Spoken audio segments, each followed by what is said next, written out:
नमस्कार दोस्तों, welcome to my YouTube channel. तो दोस्तों, मैं आज आपको देने वाला हूँ बहुत ही गजब की जानकारी।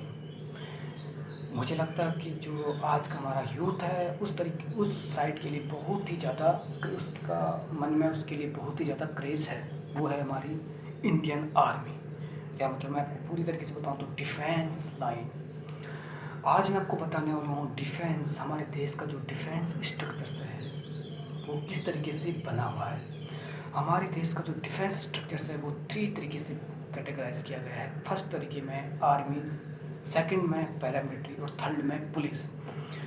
जो हमारी आर्मी होती है वो हमारे राष्ट्रपति के अधीन की होती है, मतलब राष्ट्रपति का उस पर कंट्रोल होता है। राष्ट्रपति उसे पूरी वो तरीके से जितनी भी जानकारियाँ होती हैं, मतलब जो भी छूट देंगे वो राष्ट्रपति के हाथ में होती है। सेकंड बात बताया मैंने, पैरामिलिट्री वो आती है हमारे गृह मंत्री या होम मिनिस्टर के अंतर्गत आती है।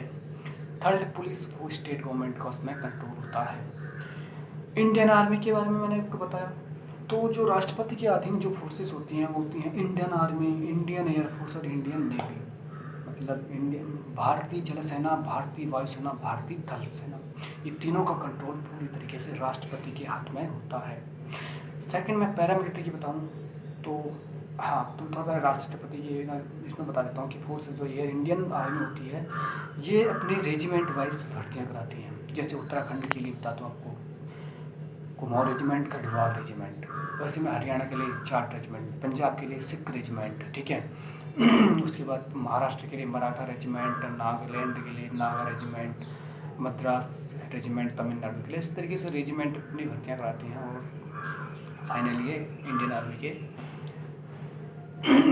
फाइनली ये इंडियन आर्मी में भर्ती होते हैं। तो दोस्तों, अभी मैं आपको बताना लूँ पैरामिलिट्री के बारे में जानकारियाँ, इन 7 फोर्सों के बारे में जो पैरामिलिट्री के अंतर्गत आती हैं। उसमें फर्स्ट नंबर पे आएगा CISF, BSF, ITBP, SSB, Assam rifles, CRPF और NIA। ये 7 फोर्स जो आती हैं आपके पैरामिलिट्री के अंतर्गत आती हैं। तो दोस्तों, ये 7 फोर्सों में इनकी थोड़ा बहुत मैं फुल फॉर्म बता देता हूँ आपको। जैसे कि CISF है, CISF एक इंटरनल सिक्योरिटी फोर्स है, ठीक है। तो CISF का मतलब होता है सेंट्रल इंडस्ट्रियल सिक्योरिटी फोर्स। ये औद्योगिक जो सुरक्षाएँ होती हैं, जैसे हमारे मैं बता दूं कि इसकी जो मेन वर्क होता है, एयरपोर्ट्स हो सकता है, मेट्रो हो सकता है, में होता है सॉरी इन जगहों में इसकी जो डिप्लॉयमेंट होता है एयरपोर्ट में होता है, मेट्रो में होता है, सी पोर्ट्स में होता है, थर्मल पावर प्लांट्स में होता है, इसरो में होता है, आपको नोट ब्रिज में होता है, कोल माइंस में होता है,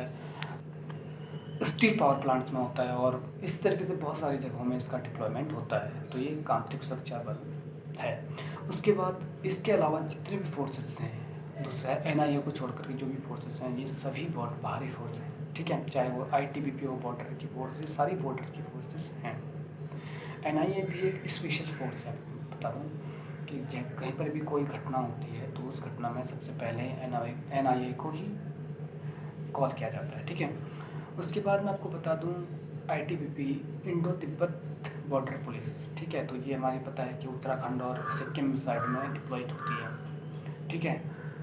उसके बाद मैं आपको बता दूं SSB के बारे में, सशस्त्र सीमा बल कहा जाता है। ये भी हमारे नेपाल और चाइना बॉर्डर की सुरक्षाएँ करती हैं।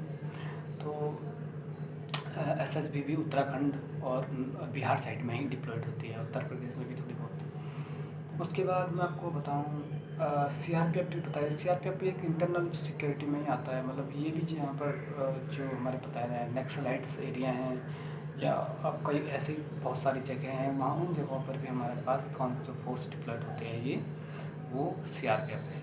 इस प्रकार से बता दूँ कि SSB CRPF हो गया। उसके बाद असम राइफल्स, तो असम राइफल्स उधर ही साइड में डिप्लॉयड होती है, वो इधर नहीं आती है। वो एक ऐसी फोर्स है कि जिससे आर्मी की सारी फैसिलिटीज़ प्रोवाइड की जाती हैं अदर फोर्स को को छोड़ करके। और BSF आपको बता दूं कि BSF तो बॉर्डर सिक्योरिटी फोर्स है।